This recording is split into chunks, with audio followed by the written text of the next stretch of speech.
Mic check, check. What's predictable is preventable. This video is going to be very different, and I'm going to ask something of you that I know you can absolutely do. And that is, I want you to read between the lines. I'm deliberately going to be non-specific storytelling. I'm going to go into my storytelling bag. I'm going to be a bit more creative with this one, but I have faith in you. That's why you are my community, and I appreciate you for being here. So what's predictable is preventable. So we wonder then, when we know certain things don't work, why do we keep doing them? As a parent, when I know that there are certain things that are preventable, I will mitigate, right? I will do my best to avoid a situation where my neurodivergent teen could potentially mess up or sort of be destructive or just sort of get in her own way. That's the role of parents. Um, that is the role of parents. Is my nose about to do a thing? As in, am I about to sneeze? Because I can predict it. So I want to prevent it. Do you like what I did there? Just giving it a little rub. Just to get rid of the itch.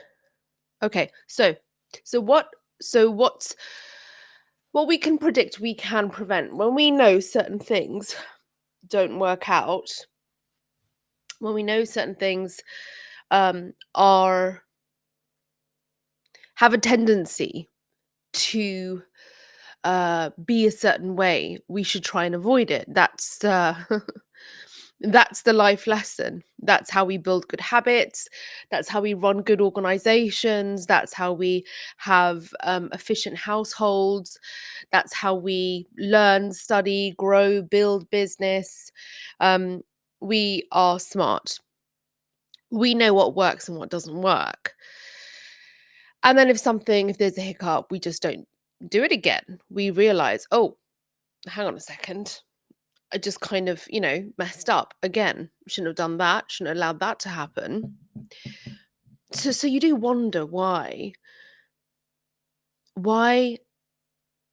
things that are so apparently, transparently, visibly available, documented, yet they continue to happen. It's almost like it's done in a willful way. I wonder why that is. So I have neighbors, unfortunately, that make a lot of noise. My neighbors before were the owners, and I knew them well. And then they decided to leave and let out the property. That means when you rent out your owned property. Otherwise, the majority of us in this area are owners. And there is a privilege with that. It's a different experience when you own something because you take more pride, don't you? You take more pride in the appearance, the functioning, the management, the maintenance. You keep an eye out for things. You remind a neighbor that it's bin day and you've got to put a bin out. You might pick up a bit of litter that's on the path outside your home because it makes the street look rubbish, even though you weren't the one who deposited the rubbish. The experience of being an owner and being a resident and being somebody who is part of that experience together creates a sort of it's a cultivated sense of collectivism and responsibility and respect. And then essentially you coexist well together. You appreciate one another. For instance, I know that across the street there is some tenants, and there's only a sprinkling, not even a sprinkling, there's just two or three, very few let out homes. And there might be more, but those have been let out to very long-term tenants who treat it like it's their own home. But you see, there's a couple of Uber delivery drivers who also have young families, and they're on the hustle, and they are always active, and their bikes are always outside. But they've kind of learnt over a period of time that their neighbors who are, raising families, working from home, most of us are working from home, um, don't really appreciate the kind of noise that bikes make right outside the window on the street. And so they end up tweaking, improving themselves to fit in. I don't think I think it's quite unreasonable to expect others to tolerate your difference when there's already a way of doing things. Having said that, there is now additional noise that wasn't before, but they are monitoring it and managing it, and their kids are cute, and I see them, and they're young families, and they bring a wholesome vibe to the street. So it works out in that sort of learnt experience as you kind of grow, like through the seasons, through the years, through the lockdown, through all of those things that you see one another outside on the street when we were banging pans, not quite sure what we were doing, but we were doing it. And when you were starved for social interaction, and I was alone for a great deal of time. I think it was nearly 6 months on my own with my neurodivergent kid with very little school support because everyone was insisting on only having jabbed people in their bubbles. And I wasn't one of those. So, through those kinds of experiences, you learn about other people, don't you? You kind of get along. So, I've got these noisy neighbors, and it doesn't really matter where they're from, but I think they have a different experience because they've never really, I'm assuming, they've not been able to sort of have that kind of resident owned experience, like that owner. They've not. Um, I know for sure that they've only had a flat experience, like an apartment experience. They've been in an apartment or a flat, a block of flats, and that's where it's quite tightly compacted. People are noisy, and you kind of get used to that, and you get used to making that kind of noise. So they've kind of brought some of that here. There's a lot of slamming doors. I'm tired also because not just because they were playing music very loud until 3 a.m. and because I'm a music connoisseur, playing the same song over and over, which doesn't even have a very good mix. It's not been mixed very well. Um, was hurting my ears, and I don't think it's a good idea to sleep with earplugs because that's not very safe and secure or demure. So I'm tired for that reason, but I'm also tired because I have become so consumed with so much news and content with the current sort of news cycle. And it's deeply upsetting and disturbing. And even though I prefer not to ingest too much and allow lower frequencies to affect me and impact me, it's still most definitely necessary, important for me to be aware of what's going on in this current earthling experience that I'm in. And so I'm tired because I've been listening to all sides of things, and I feel as if there's something always missing.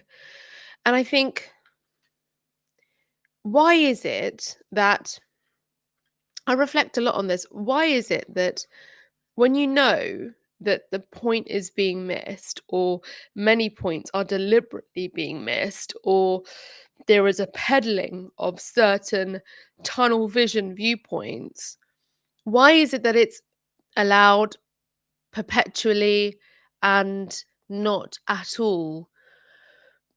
Like, when does the common sense voice come in? So, when you're in school and there's like a lot of, perhaps a fight has broken out, or there's a lot of unruly behavior in the class, and the class teacher, is just not, it's just not cutting it.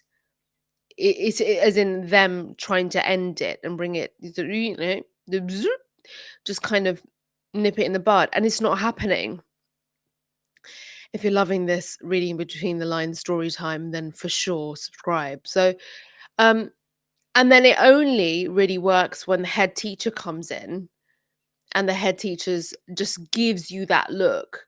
And because the head teacher's got this kind of air of authority and scarcity, because you don't actually deal with the head teacher a lot.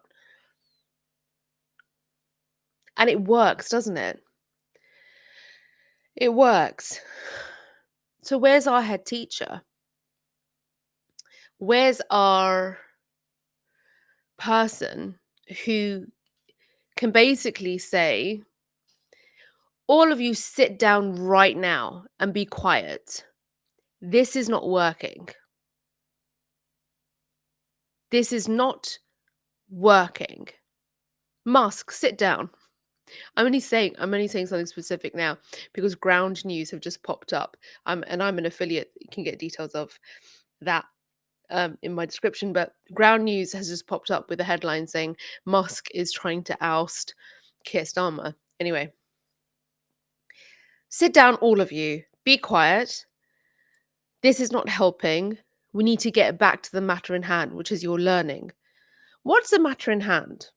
The matter in hand is like what's the sort of like top, what's the sort of objective? The objective is to thrive as a society, to propel human achievement, to reach nirvana. No, like I'm genuinely like serious. Like, if you stop right now and this whole thing is a classroom, and we need to get people back to what the objective of the classroom is, which is learning, what's the objective of where we are? Is the objective to cohabit? No, I think that's still like a it's not the main, it's the activity bit that comes under. What's the top tier objective? The objective is to be really excellent humans, to sort of progress humanity, to put aside differences, to correct dysfunctional behavior. So, in order to get to the sort of like progress as a human, you've got to undergo all that activity. So, where's the grown up saying, just stop right now? This is a wildfire that we need to get under control. But what I find is, and I might end up getting more specific or go back to my noisy neighbor story. I think I will. What I find is that they're just essentially throwing more fuel. There's more brush. What is it that they're calling? That they're accusing Californian authorities of not clearing the wildfires. Sorry, not clearing the land of all the brush. I think that's what they call it, all the sort of the residue left over from past fires, or um, wood forest kind of fall. You've got to clear all of that, because that's the thing that sort of can catch a light very easily. It's like kindling, right? So perhaps that's what it is. So Instead of getting someone to kind of clear all of that we have currently in our sort of socio-political climate, we have people instead just lighting matches.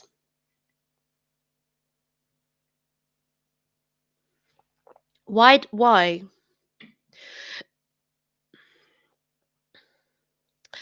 There's a lot of conversation about uh what was avoidable. So, something predictable is what was the thing that I just said right at the start? If it's predictable, it's avoidable. I think I said something else. It was another P word. Um, but if you know that something is likely to occur because it has done, and then you haven't managed the situation, you can't cry about people crying about the situation and deciding to put their own spin on it, which is unfortunately unavoidable. You can't control that. What's also sad is that people will judge my noisy neighbors and look at them and say, ah, yes, that neighbor, they're very noisy, aren't they? What do you mean? Sorry, what do you mean? Is there a school where all of these kinds of neighbors go and they learn how to be completely noisy? Well, yes, there is. There is. Yeah. It's a religion. Did you know? Oh, surely every single person that goes through that sort of schooling um, is a noisy neighbor. It doesn't feel like a potent analogy or metaphor, whatever, anymore. It feels like I want to cry. And I think the reason why I want to cry is because there's some real common sense voices that just aren't being heard because the political stakes are too high for so many. And so it's really within their interest to not clear all of that brush or whatever you call it to avoid any more sort of wildfires. And because the political stakes are so high, they're happy for things to catch alight. And that's quite sad because there's already so much pain and already so much. What what's worse than pain? That there is already so much loss as well. Not just loss of life, but loss of safety, loss of hope, loss of innocence, loss of the right to have a life and live through your sort of early years, teenage years, your formative years without having to carry the kind of shame and pain and loss that a lot, a lot of very young, innocent children have had to endure. And that makes me exceptionally sad. And if I go there, it's just so when I hear people say that there is a problem with a particular type of person, which unfortunately then intended or unintended consequences, right, causes more fires when there's already so much pain, like there's already so much destruction. Um, and we need the head teacher in the room. We need the head teacher in the room.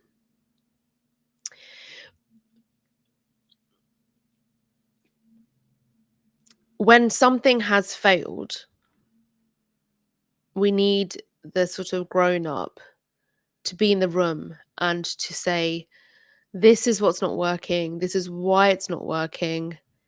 We need to fix it immediately.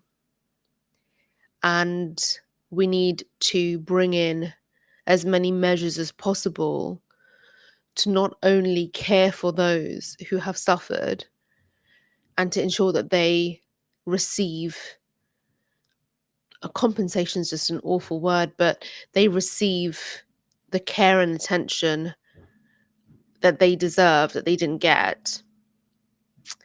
But then we also demonstrate very transparent accountability.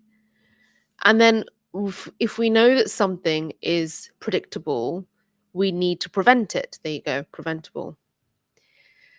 So why haven't we prevented it? And then that's when the accountability comes in. And if you know that there is a particular kind of person who is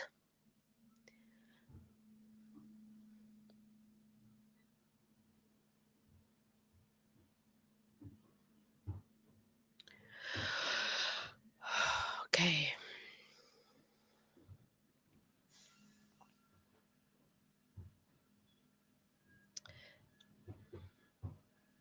If something's been happening within a set of circumstances, conditions, scientists approach this kind of thing really well.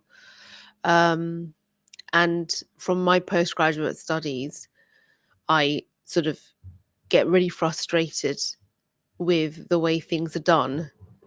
And I can sort of really quite in quite a lot of detail critique all of my past decision making as well, and sort of thought processes, especially now after I feel like I've been given a new brain, being middle-aged and being a mature student and going back to studying and being in postgraduate studying and doing a STEM subject. It's just really fired my brain up in such a good way.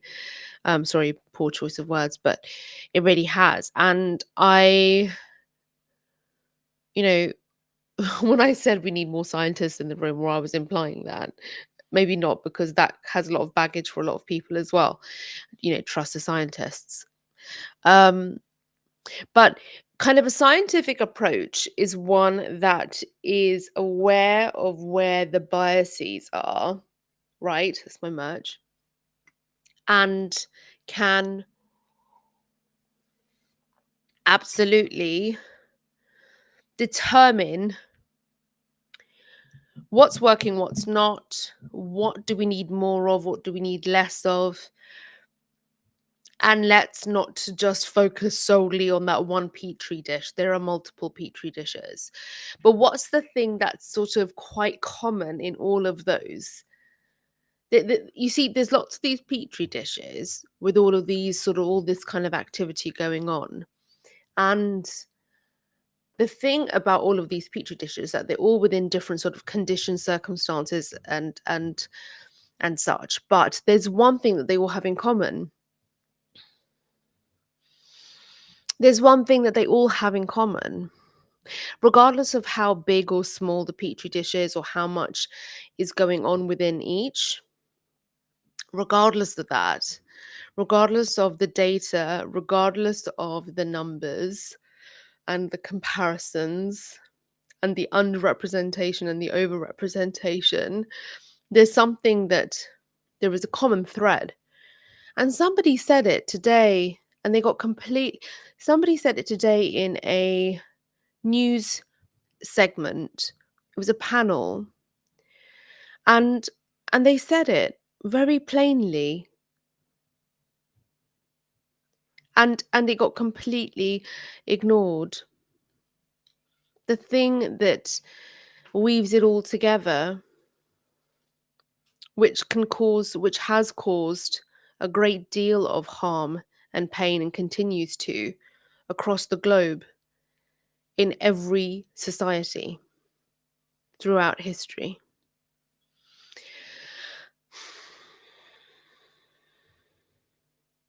So when I think about my noisy neighbor, I think that the issue isn't the kind of neighbor that they are. The issue is the conditions that they've experienced